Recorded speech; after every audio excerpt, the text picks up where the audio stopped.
Hoje nós vamos falar sobre reconciliação medicamentosa, uma ação multidisciplinar com impacto direto na segurança do paciente. A linha de reflexão hoje é: e se fosse você? E se fosse você o paciente? E se você estivesse necessitando de um atendimento de urgência e fosse impactado por essa ferramenta que pode realmente fazer a diferença em todo o conjunto do seu tratamento? Nós vamos começar por uma historinha de doutora G. Doutora G é uma profissional altamente competente. E além de competente, ela é muito ocupada. Tem 4 empregos, 15 plantões durante um mês para dar conta. Além disso tudo, ela tem 3 filhos para levar à escola todos os dias. E um deles estuda em uma escola diferente, que é bem mais distante das outras. Então, a doutora G tem que acordar muito cedo para dar conta de tudo isso. E aí? Doutora G cuida da saúde de muitas pessoas e está sempre com a agenda cheia, lotada. Mas depois de um dia corrido de trabalho, doutora G se sentiu mal e precisou ir a um hospital de urgência, pois estava com calafrios e muita febre. Ao chegar no hospital, doutora G estava consciente, orientada e foi abordada por um farmacêutico. Nesse hospital tinha a farmácia clínica. Então, o farmacêutico logo em seguida falou com doutora G sobre as comorbidades. O que é que doutora G tinha e se fazia tratamento contínuo de algum medicamento. Ela poderia ter dito: eu tenho hipertensão, eu tenho diabetes, eu tenho hipotireoidismo. Isso tudo ele vai anotando, tá? E aí, doutora G, a senhora faz uso contínuo de algum medicamento? Digamos que doutora G informa que faz uso contínuo de losartana de 50 miligramas, um comprimido 2 vezes ao dia. Essa informação tanto pode ser escrita pelo farmacêutico ou pelo próprio paciente. O que é que a gente informa ao paciente ou ao acompanhante quando o paciente não é consciente e orientado? Que todas essas informações são de suma importância para que as informações corretas e de forma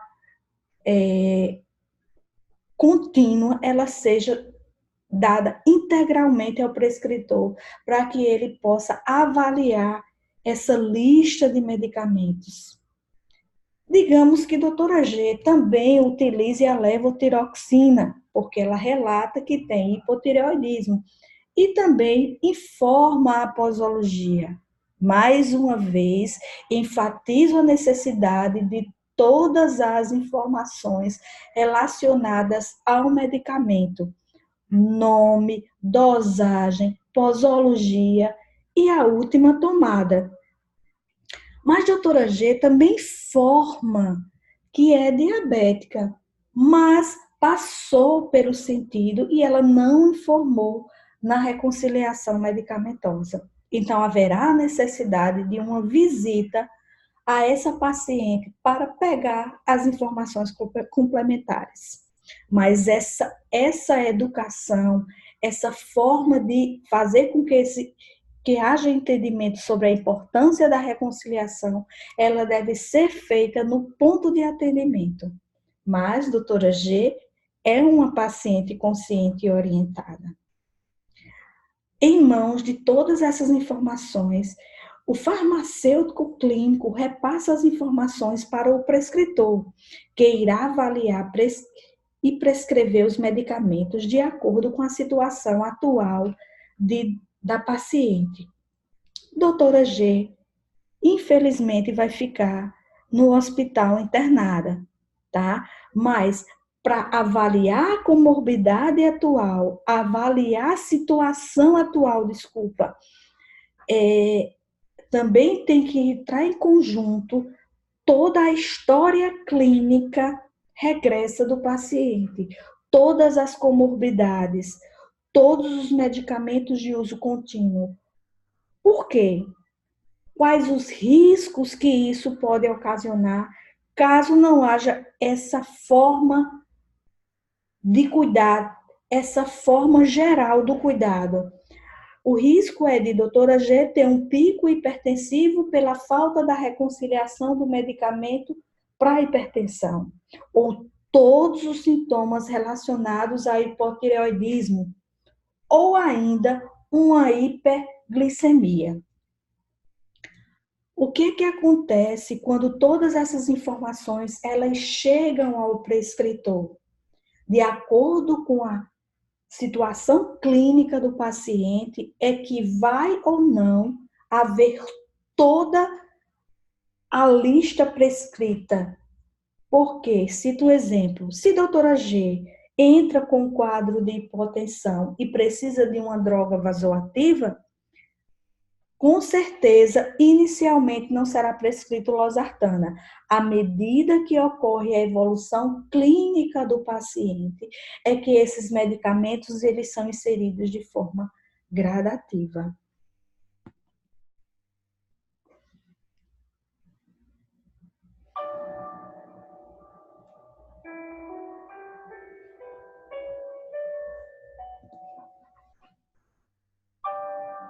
E se fosse você?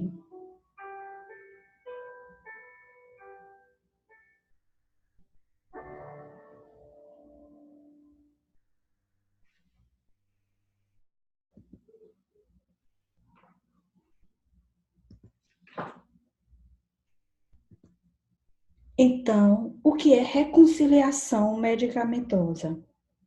Consiste na obtenção de uma lista completa, precisa, atualizada dos medicamentos que o paciente utiliza em casa e que deve ser comparada com as prescrições médicas feitas na admissão, transferência e alta. Mas você pode previamente pegar essa lista antes da primeira prescrição, para que haja inicialmente a avaliação e o paciente comece já a utilizar os medicamentos de uso contínuo, visando assegurar a terapêutica do tratamento individualizado. Admissão, lista de medicamentos de uso contínuo. Farmacêutico clínico faz a avaliação da prescrição, faz a visita da farmácia clínica ao paciente, verificando se o paciente trouxe o medicamento. Muitas vezes ele declara que traz o medicamento, então é de suma importância que o farmacêutico vá lá no apartamento para que avalie esses medicamentos e verifique se há no hospital disponibilidade deles. Caso não haja, pode ser feito um malote, onde se verifica a viabilidade desses medicamentos, verificando data de validade e o número do lote, onde a enfermagem assume toda essa administração. Sinalização para o prescritor. Qual é o risco que o paciente corre quando se tem esses medicamentos no quarto e estão prescritos? A dupla administração. A enfermagem abre o horário, administra o medicamento e o paciente toma o medicamento no quarto. Qual é a conduta que pode ser utilizada para minimizar esse risco, para descartar esse risco? É a orientação prévia ao paciente e a retirada ou a colocação desse malote, caso não haja no hospital, ou orientação para levar para casa, caso o hospital disponibilize esses medicamentos. E a prescrição?